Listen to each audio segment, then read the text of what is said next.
Di ba?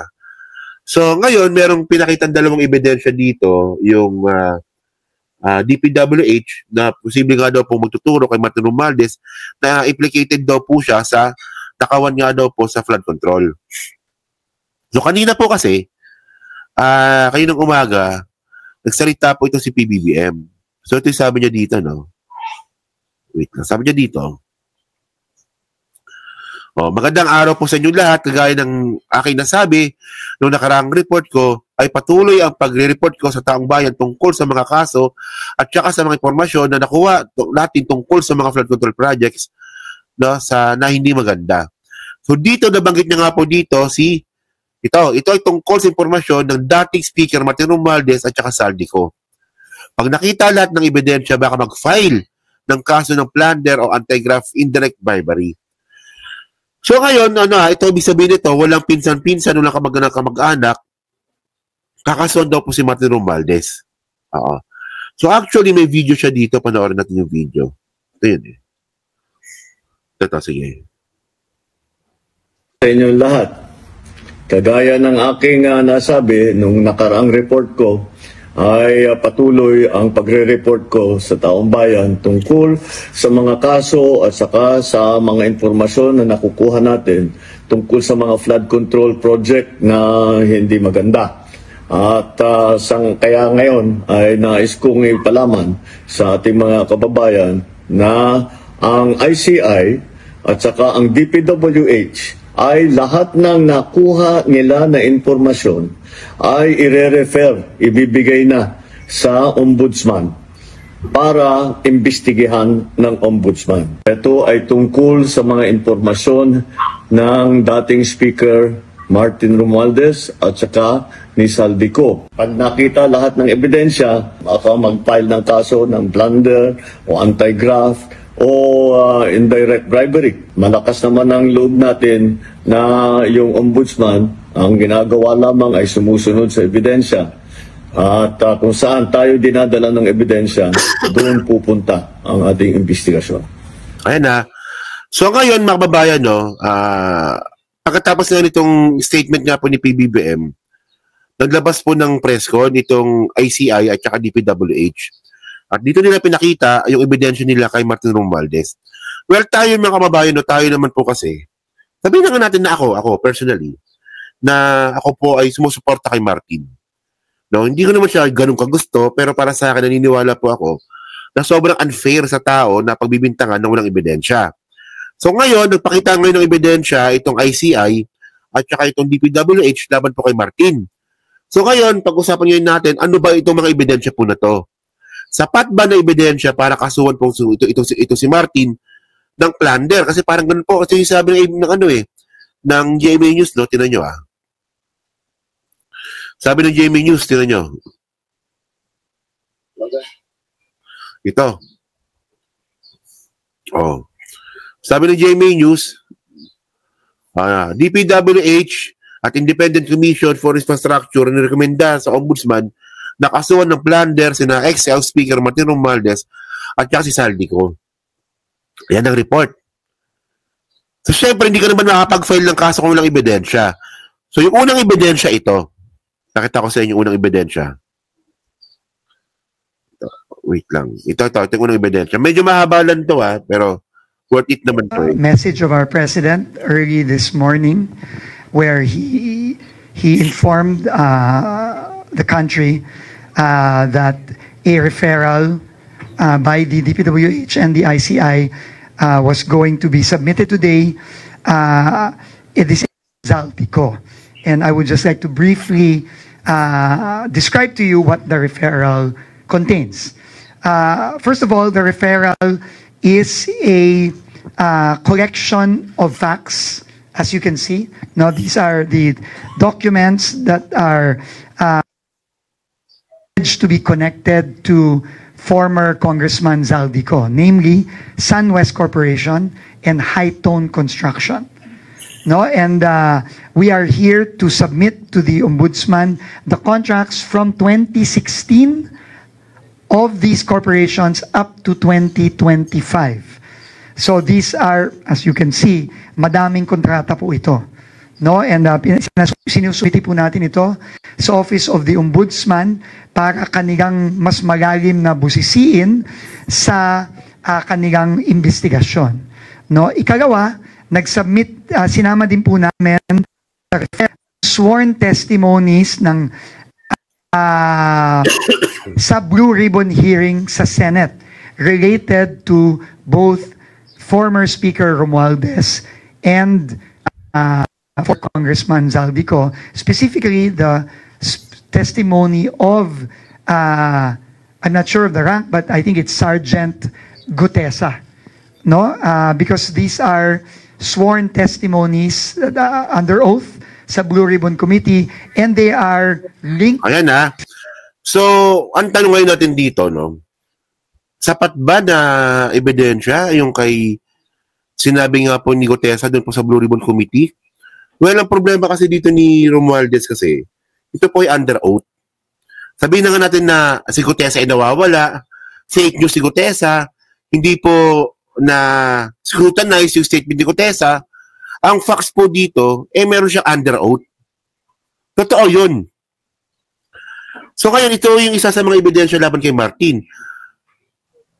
Ang point natin dito, no, sige, dalhin yung kaso. Wala problema. So, ito yung ebidensya. Kay Gutesa, hindi sagutin. Ganun lang na mga simple yun eh. Sagutin. Sa tingin nyo ba, ganun ba katanga si Martin Romualdez na hindi niya kayo sagutin yung binabato ni Gutesa? Di ba? Nawawala nga si Gutesa eh. Oh, paano magiging credible na witness yan? Well, desisyon nila na isama ito sa ebidensya, so be it. Oh, bukod dyan, sabi ko nga, di ba, dalawa. So ito pa yung isa. Ito pa yung isa. Isang ebidensya nila. Banggit lahat. In this referral, it's only former Speaker Martin Romualdez and former Congressman Zaldico. Yes. Sir, ito na po yung first question. Yung mga involved dito, nandun na sa iba eh. Nandun na sa iba. Sir, officially, ito po yung first question. Okay, go ahead. Sir, ano po yung malinaw na naging partisipasyon ni Zaldico at ni former Speaker Martin Romualdez?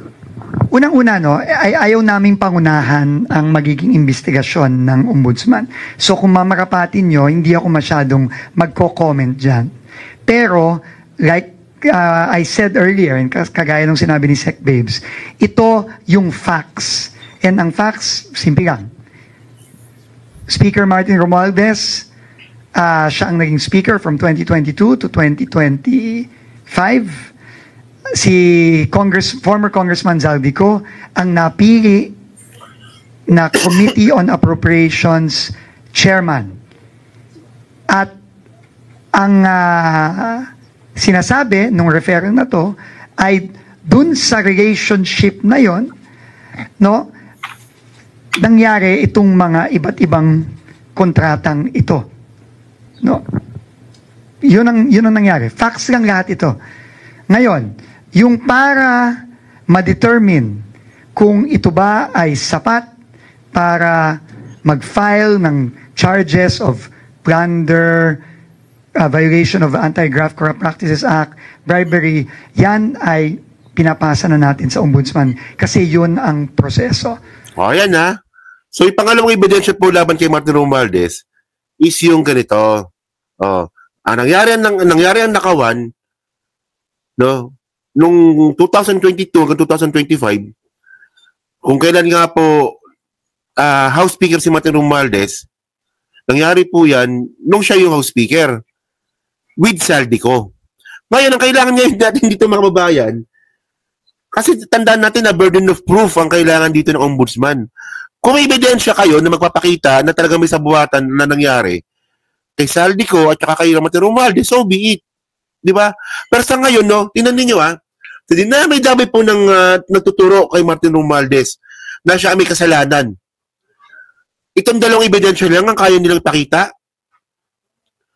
No? Gutesa at saka nangyari itong nakawan nung si Martin Romualdez po yung House Speaker. Ayun lang. Kung kukumpara po naman natin to sa mga ebidensya po na meron si Cheese. Kay Cheese Escudero malupit. Di ba? Tumanggap ng pera sa contractor. Gumawa ng insertion sa BICAM. Oh, tapos yung insertion, kinuha ng kapatid sa Sorsogon. Oh, tapos sangkatutak po yung project sa Sorsogon, nag-ghost project din. O meron pa siyang 152 insertion. 152 billion insertion. O yun ang malupit na ebidensya. Walang ganun kay Martin. Ang meron lang kay Martin, si Gutesa, at saka nangyari yan noong panahon mo, so sa kasabwat ka. Kasi kung ganun po yung logic mga kababayan, na nangyari pala yung nakawan noong panahon ni Martin Romualdez, dapat kasuhan nyo rin si Subiri. Kasi po Subiri, hindi. Dapat kasuhan nyo pala dito si Drilon. O pala, si Drilon pala. Di ba si Drilon, mga kababayan, nangyari po yung PDAP noong panahon ni Drilon. Ang tanong, nakasuhan ba si Drilon? Hindi. Kasi actually, nasagot na po ni Martin Romualdez yan eh. Na yung pag-appoint nga po dito kay Saldico, ito po yung pinagbotohan ng mga committee ng mga party list. So wala siyang hawak doon. Alam nyo, na sobrang babaw nga po ng ebidensya kay Martin Romualdez, ang tanga-tanga niya na lang po kapag hindi niya pa ito nasagot. So ang point natin dito, let the process continue, pabayaan natin yung proseso. Malamang sa pa lang sa counter affidavit pa lang, masasagot na ito ni Martin Romualdez eh. Hindi naabot ito sa kaso. So be it na lang. Pero ang point natin dito, malinaw po ang sinabi dito ng ombudsman na pinapasa na namin malinaw ang sinasabi dito ni Vince Dizon na pinapasa na namin sa ombudsman kung pa-file ng kaso ng ombudsman. Pero kung makapag-report po yung GMA News, parang sure na po nakakasol si Martin Romualdez. Di ba? Napaka-unfair po ng report. Tingnan nyo pakita ko sa inyo ulit. Pakita ko yung reporting ng GMA News dito. Former Speaker Martin Romualdez. Wait. Excuse me, nilubo ako Ito. Yan ito yung report nila O DPWH at Independent Commission for Infrastructure nirekomenda sa Ombudsman na kasuhan ng plunder sila House Speaker Martin Romualdez at Saldico. O ayan ang report ng ABN ng GMA News. Pero totoong nangyari, ito ang ebidensya, kayo nang bahala. So magkaiba yun. Mali yung report. OA. Ang OA masyado ng report. So, yun ang point natin, mga kababayan. Well, kasi, hindi naman po talaga, hindi naman po kasi chismis, kasi Gutesa po nagkaroon ng sworn statement. Hindi chismis yun.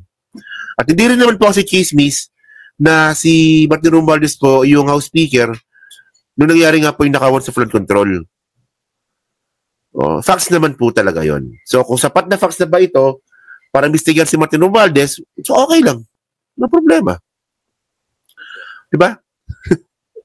So, yun mga babayan. So, kayo po, masabi nyo nga po dito sa statement nga po ni Vince Dizon na kakasuhan daw po na may referral daw po na imbestigahan. Gagawin yung tamang term eh.